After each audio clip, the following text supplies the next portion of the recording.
सालों साल से हिंदी सिनेमा में कई नामी गिनामी हस्तियों ने अपना परचम लहराया है।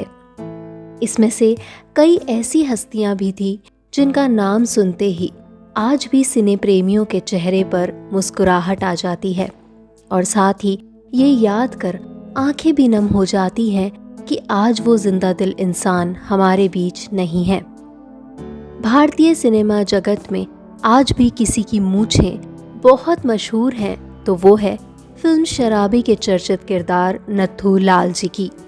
जी हाँ, आज मैं Swati biography and real life story में आपको रूबरू करवाने जा रही हूँ बहुचर्चित हास्य कलाकार और बेहतरीन अभिनेता मोहम्मद उमर मुकरी साहब के जीवन के कुछ अनछुए पहलुओं से। मुकरी साहब का जन्म 5 जनवरी 1922 को मुंबई के पास अलीबाग में हुआ था। वो कोंकणी मुस्लिम परिवार से संबंध रखते थे। ये बात काफ़ी मशहूर है कि बॉलीवुड के मशहूर एक्टर दिलीप कुमार और मुकरी एक ही स्कूल में पढ़ा करते थे। दिलीप साहब मुकरी जी के सीनियर थे, लेकिन उन दोनों में काफ़ी अच्छी दोस्ती थी। एक भरा पूरा परिवार होने के चलते मुकरी साहब के घर में पैसे की बहुत तंगी थी। एक बार दिलीप साहब से उनकी मुलाकात के दौरान उन्होंने अपनी परेशानी दिलीप साहब के सामने रखी। तब दिलीप साहब ने बॉम्बे टॉकीज की मालकिन देविका रानी से उन्हें काम देने की सिफारिश की, जिसके बाद बॉम्बे टॉकीज में बतौर जूनियर असिस्टेंट डायरेक्टर मुकरी साहब ने अपने करियर की शुरुआत की और साथ ही एक्टिंग की दुनिया में भी अपने पैर जमा लिए। अपने करियर की शुरुआत ही इन्होंने दिलीप साहब के साथ की और दोनों की जोड़ी को भी बड़े पर्दे पर दर्शकों ने खूब पसंद किया। मुकरी साहब शुरू से ही काफ़ी मजहबी किस्म के व्यक्ति थे। बचपन से ही उनके घर में काफ़ी धार्मिक माहौल रहा करता था। बच्चों को ये कुरान पढ़ाने के साथ धार्मिक गतिविधियों में भी व्यस्त रहा करते थे। उनके घर में उनके बच्चों को फिल्में तक देखने की इजाज़त नहीं होती थी। 50 साल के अपने लंबे करियर में मुकरी साहब ने लगभग 600 फिल्मों में काम किया और फिल्मों में उनकी कॉमिक टाइमिंग के लोग आज भी कायल हैं।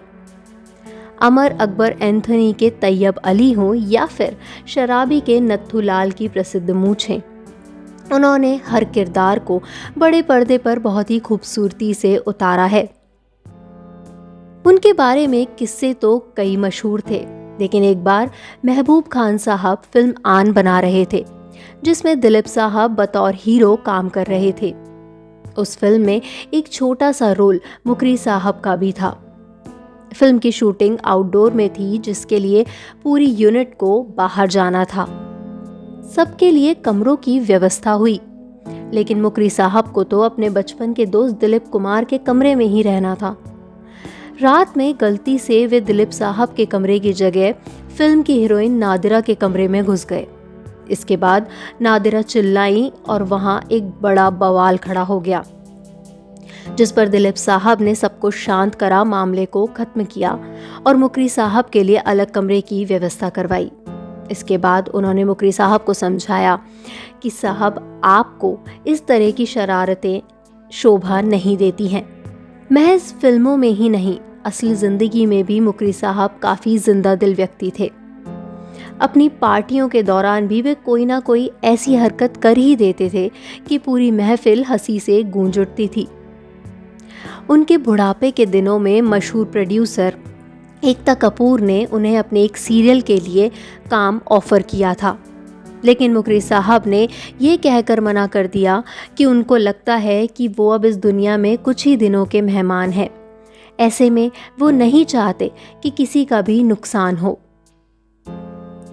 बॉलीवुड में सिर्फ दिलीप साहब ही नहीं, बल्कि अमिताभ बच्चन, सुनील दत्त और नरगिस जैसे मशहूर कलाकारों से मुकरी साहब के काफ़ी अच्छे संबंध रहे।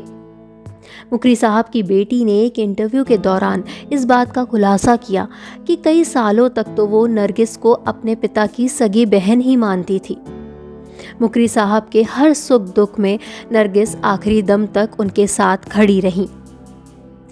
हंसते खिलखिलाते इस महान नायक ने 4 सितंबर 2000 को मुंबई के लीलावती अस्पताल में अपनी आखिरी सांस ली और पहली बार इस दुनिया में अपने किरदार को खत्म कर उन्होंने सबकी आंखें नम कर दी।